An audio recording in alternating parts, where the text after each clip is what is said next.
Review de l'épisode 3 de Classroom of the Elite. Cet épisode de Classroom of the Elite était sensationnel, non pas pour Maxé, mais ceux qui étaient en live avec moi, vous savez. J'ai eu un gros sentiment de rush, mais les rebondissements ont permis d'apaiser mon cœur, enfin plutôt de l'emballer par rapport à tout ce qu'il y a eu. Mais n'allons pas trop vite, commençons par le début, surtout avec l'imprévisible Koenji. Tu le vois directement, il a abattu un sanglier, certes, c'est un animé, c'est fictif, mais faut doser. Mais c'est vraiment pas la partie qui m'a le plus impressionné, non. La partie qui m'a le plus étonné, c'est quand Ayano Koji demande à Koenji de plus s'impliquer, et juste en lui tenant le bras, Koenji a su qu'en fait, c'était Ayano Koji qui a refait le portrait de Ryuen. Et je me demande comment. Tout ça, ça nous intrigue, mais ça intrigue aussi Ayano Koji qui dit implicitement que Koenji le dépasse. Plus tard dans l'épisode, on est sur des séquences émotionnelles avec des développements de personnages inattendus, mais qui restent quand même agréables. Et très important dans une vie lycéenne et surtout pour la cohésion de l'équipe dont fait partie Ayano Koji, qui va grandement servir pour leur examen final. Et j'ai été un petit peu dur avec eux, je l'avoue. Oh, il va pleurer.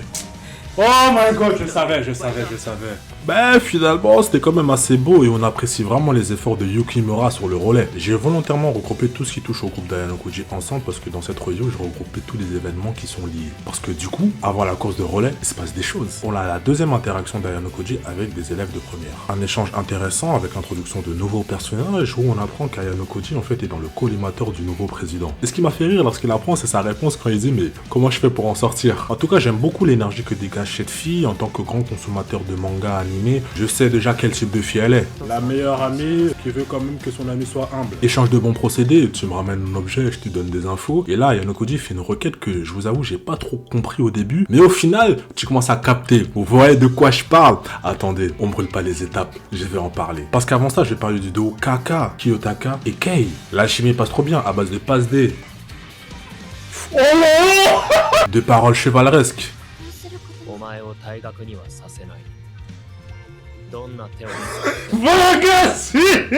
Non, j'ai trop kiffé Ayano Koji et ce genre de mec. On voit qu'il sait rassurer les femmes lorsqu'elles ont des inquiétudes. Je pense que je m'emballe un petit peu trop parce qu'il choisit ses combats. Parce que quand il s'agit du bras droit de Manabu, c'est-à-dire Tachibana, le manque d'empathie est fou. C'est vrai qu'à ce moment-là, on comprenait pas trop pourquoi elle pleurait. Et elle nous apprend quand même, tout en pleurant, que le frère d'Orikita, c'est-à-dire Manabu, en fait c'est un brave. Il a tenu de la classe A sur ses épaules pendant 3 ans. Mais sauf que là, quelque chose lui a échappé. Annonce des résultats. La tension est présente, surtout vu les règles et franchement c'est riche en rebondissements. Chez les garçons, tout est clean, 0 renvoi. Et l'issue du duel entre le nouveau et l'ancien président est remportée par Manabu Orikita. Mais Nagumo il a pas l'air trop inquiété, non. Il avait tout prévu, il y a eu sabotage chez les filles. Et tu peux imaginer qu'Ayano Koji l'avait perçu, tu te demandes comment, mais peut-être qu'on le saura plus tard. En tout cas, une fille est renvoyée. Et la règle c'est comme au loup-garou avec le chasseur. T'emportes quelqu'un avec toi. Dinguerie. Et c'est pour ça qu'en fait Tachibana elle était en sanglots. Et en fait moi je la comprends.